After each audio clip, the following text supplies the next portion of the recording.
La 5e saison de Stranger Things se passe longtemps après la saison 4 et il existe un spin-off qui révèle ce qui se passe au milieu et préfigure la probable fin. Allons, c'est l'heure de l'histoire, mon poulet au miel. On ouvre les petits volets. Cœur vaillant, œil sur la balle, on ne peut pas perdre.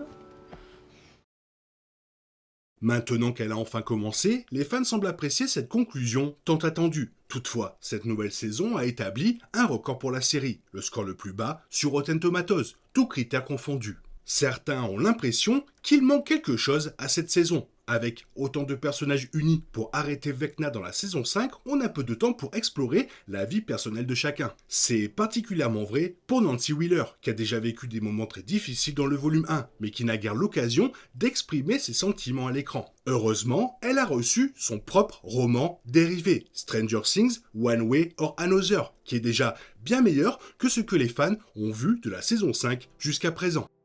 Dans les saisons précédentes, la série avait su trouver un bon équilibre entre l'avancement de l'intrigue et l'approfondissement des parcours personnels et des relations de ses héros. Cela conférait à la série une dimension émotionnelle à laquelle les spectateurs pouvaient facilement s'identifier. Or, jusqu'à présent, la saison 5 peine à reproduire cet équilibre, hormis pour quelques personnages principaux comme Will et Dustin. Malgré son rôle central dans l'intrigue, l'évolution émotionnelle de Nancy paraît étrangement fade en comparaison.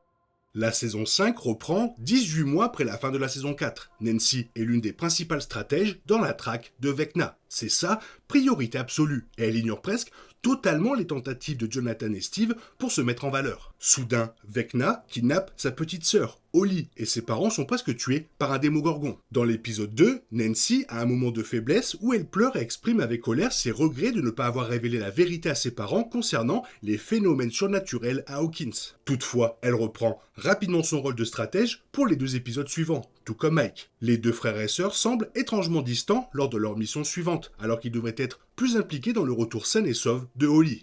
Bien que la série n'ait peut-être pas le temps d'explorer pleinement ses émotions, le roman Stranger Things One Way or Another ne souffre pas de ce problème. Nancy, étant le personnage principal, le livre lui offre enfin le développement qu'elle mérite. Il confirme des aspects de sa personnalité que les fans s'interrogeaient depuis longtemps, mais que la série Netflix n'avait pas abordé depuis des années, comme l'ampleur de son chagrin suite à la mort de Barb et son désir de quitter Hawkins. Le roman explique aussi bien mieux le pragmatisme de Nancy dans la saison 5, même lorsque son pire cauchemar devient réalité. On y suit la jeune journaliste enquêtant sur une affaire non surnaturelle et se transformant en une sorte de louve solitaire téméraire pour la résoudre. Au fil du récit, il devient évident que Nancy utilise son travail pour éviter d'affronter ses propres doutes et émotions. C'est aussi sa façon de faire face aux horreurs qui se produisent à Hawkins.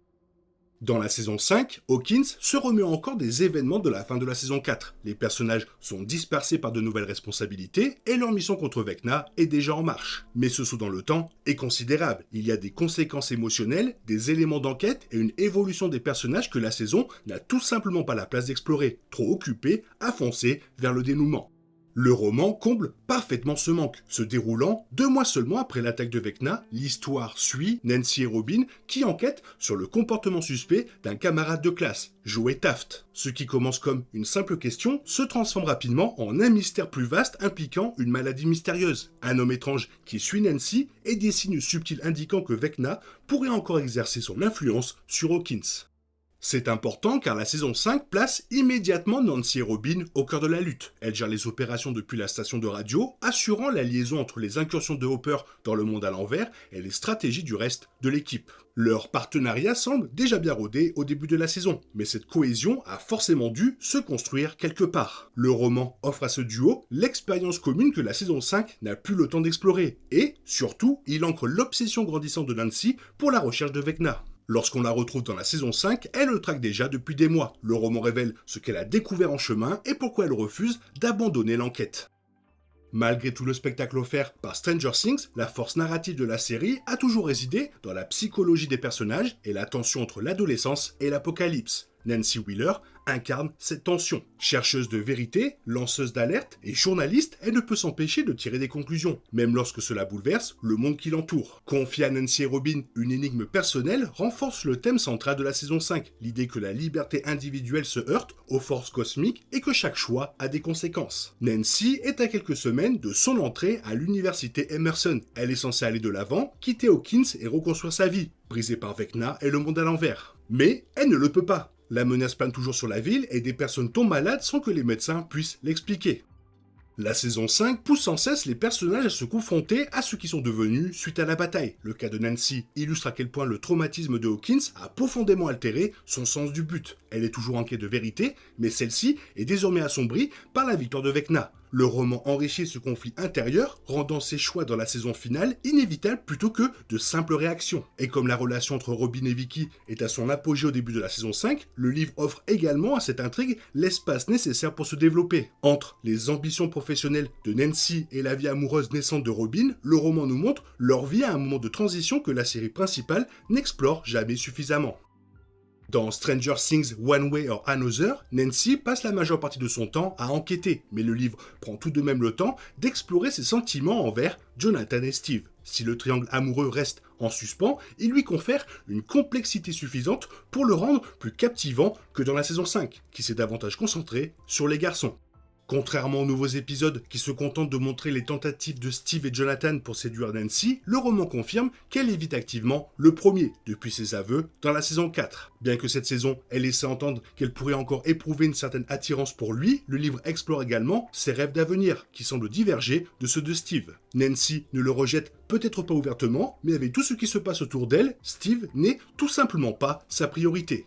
Quant à Jonathan, l'histoire du livre aborde enfin la distance qui s'installe entre eux. Nancy aime toujours son petit ami, mais elle reconnaît aussi que leur traumatisme commun ne suffira peut-être pas à les maintenir ensemble pour toujours. Leurs priorités divergent. Jonathan place sa famille au-dessus de tout, tandis que Nancy admet en secret qu'elle ne renoncerait jamais à ses rêves pour un garçon. Elle reporte toute discussion à plus tard, jusqu'à ce qu'ils aient vaincu Vecna, mais Nancy est indéniablement partagée quant à leur avenir de couple. Plus important encore que les sentiments de Nancy envers chacun des garçons, le roman ne laisse aucun doute sur son ressenti face à leur compétition incessante. Elle se sent étouffée. Dans la série, elle pourrait s'en accommoder d'un haussement d'épaule. Mais le livre illustre son profond malaise lorsqu'elle se compare intérieurement à un morceau de corde dans leur bras de fer. Avec tout ce qui se passe déjà, ce triangle amoureux ne fait qu'ajouter des complications émotionnelles superflues qu'elle n'a pas le temps d'analyser.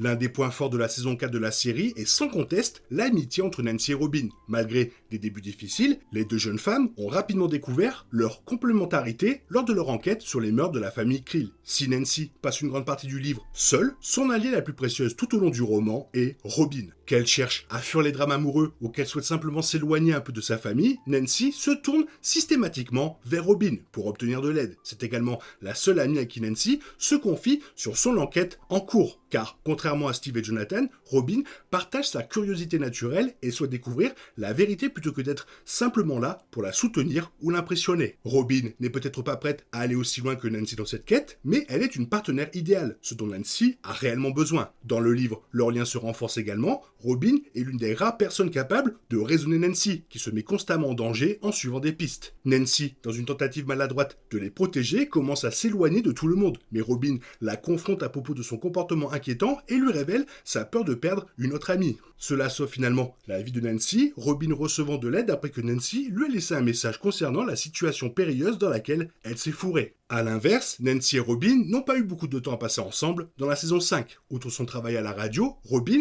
a surtout fait équipe avec Will et s'est rapprochée de lui grâce à leur homosexualité commune. Nancy, quant à elle, s'est davantage concentrée sur sa famille, travaillant avec Mac avant de se retrouver dans le monde à l'envers avec les garçons qu'elle évitait. Leur séparation est compréhensible compte tenu du déroulement de l'intrigue, mais il est difficile de ne pas être déçu. Vu leur complicité grandissante dans le livre et leur excellente collaboration dans la saison 4, Nancy et Robin forment désormais l'un des duos les plus solides de la série. Leur amitié leur permet à toutes deux d'évoluer tout en laissant progresser l'intrigue et en lui conférant une véritable dimension émotionnelle. La saison 5 est réussie, mais elle aurait pu être encore meilleure en explorant davantage la relation entre Nancy et Robin.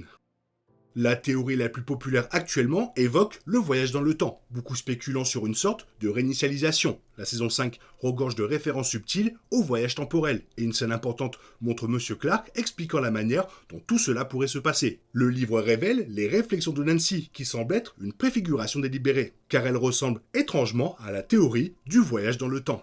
D'une certaine manière, Stranger Things traite du deuil et de la perte, les personnages principaux étant constamment confrontés à ces émotions complexes. Ce n'est pas un hasard si la mort ouvre systématiquement la voie vers le monde à l'envers. Il est donc naturel que le livre aborde le thème du deuil, notamment lors de la cérémonie de remise des diplômes de Nancy. Le principal Higgins prend un instant pour réciter la liste des disparus, omettant notamment Eddie, toujours tenu responsable des meurtres de la saison 4. Mais ce qui frappe, c'est la réaction de Nancy lorsque le nom de Barb est mentionné.